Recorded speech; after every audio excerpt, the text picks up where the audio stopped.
What's up? What's up? Yeah. Last night I had a really rough night. I wasn't feeling too good. My stomach was hurting for whatever reason. I don't know what I ate, but it just wasn't a good night. So I'm here at the coffee shop. I'm contemplating if I'm going to the gym or not. So I have a meeting in about an hour or so. So I'm trying to squeeze all these different things in at the same time. So I'm just sitting here getting myself together first and then seeing what my next steps are. So stay tuned. Can you see it? Okay, yeah, perfect. Okay. Oh yeah, okay, great, yeah. So at the top of it, that was that welcome letter. So the first piece of it is, with the 6-week accelerator was to provide these services to help, build value in Studio IX.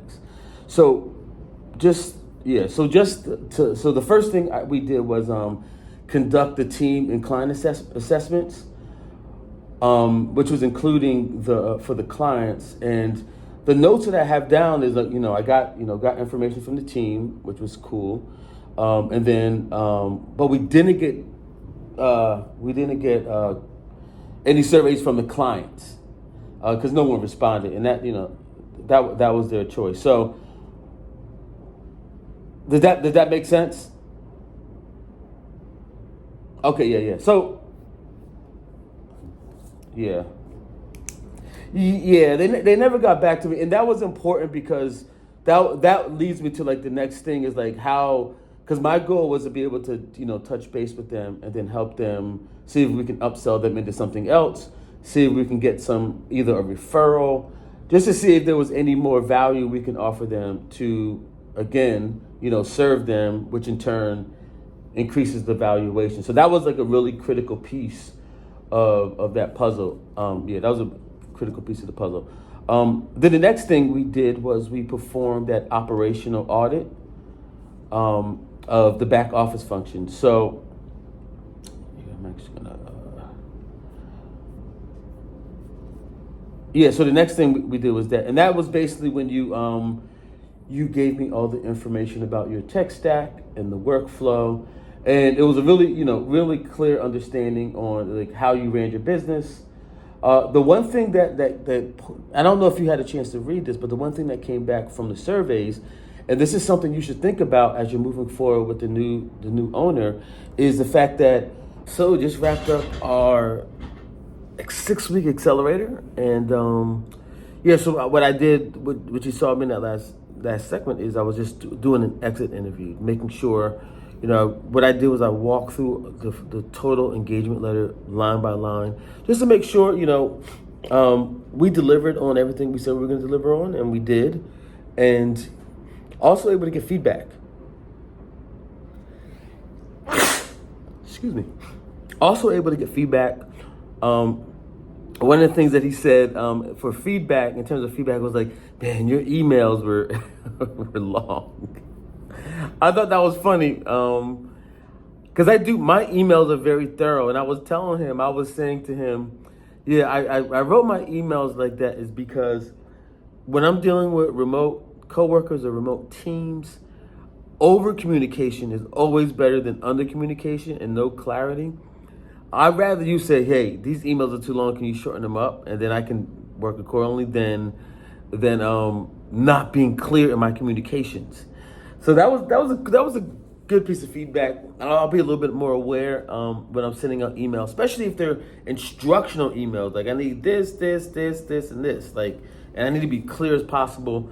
And it's almost it serves as like a reference that can be pulled up. So that's how I think about it. But that was a good piece of feedback.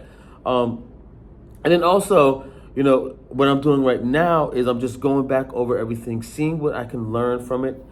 How I can improve on that, on the accelerator when I'm working with other portfolio companies.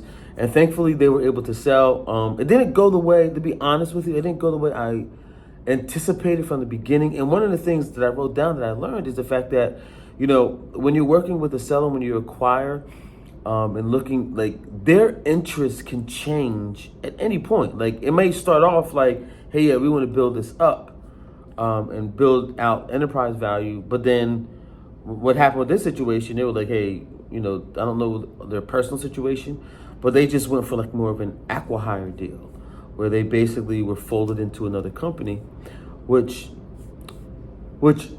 I'm not going to get into that because that part's confidential. But what I can say is that I was able to walk away in a decent position because I'm still able to work with them from a white label perspective. So I can still work with them because I really enjoyed working with them. They do really good work in fast time as well. So I think it was a win-win. And off to the next one.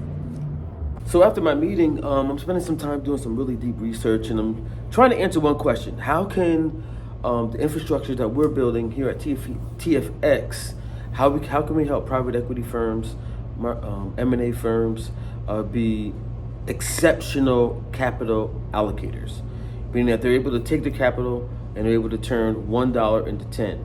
And what we're doing is how installing our infrastructure, proprietary infrastructure, into their company, their organization, to help them do just that. And as I'm, doing the research here, one of the things that I see here is that there's three.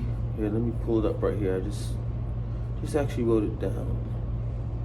Yeah. So there's actually four. There's four pillars that we're building this around, making sure they have operational improvements. That means that when we install our infrastructure, it's by and far improving their operations, especially around sourcing deals, revenue operations, and raising their brand profile.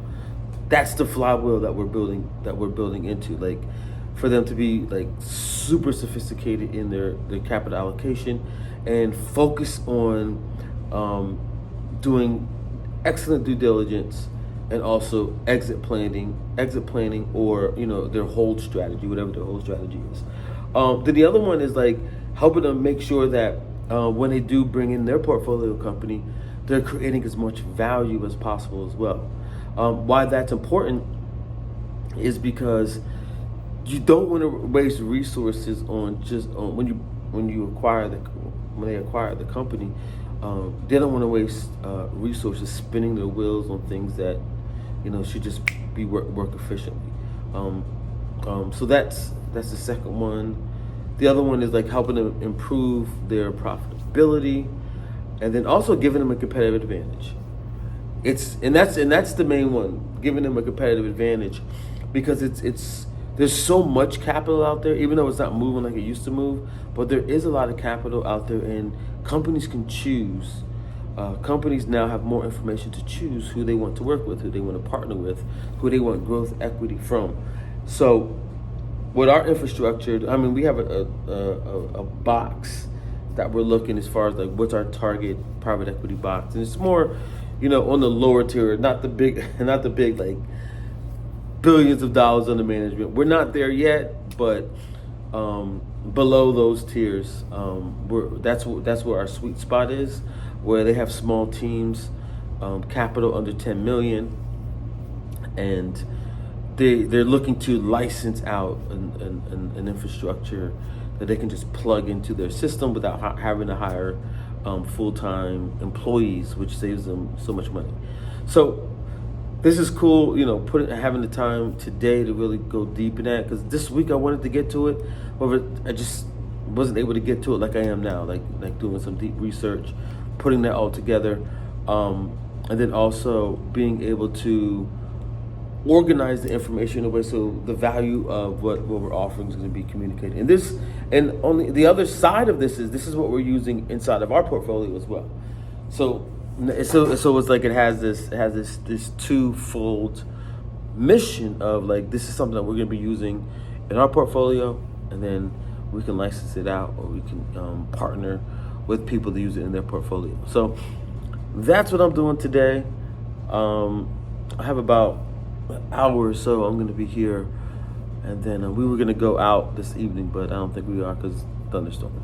But stay tuned. I know it's boring. I know that's boring, but I just want to put it on record. I want to document it. I always say we're going to come back, watch this 2 years from now, 3 years, 5 years from now, and like these are some of the breadcrumbs that success success leaves clues. So it's storming outside right now. You can see out here. So I'm waiting for the rain to slow down so I can go home. Or I'm gonna be stuck in here for a little bit. So stay tuned. It stopped raining outside and thunderstorming, so I'm heading home. With that said, I'm done for the day. If there's anything in the video that resonated, I'll be hanging out in the comments for a little bit. Love to hear from you. With that said, peace.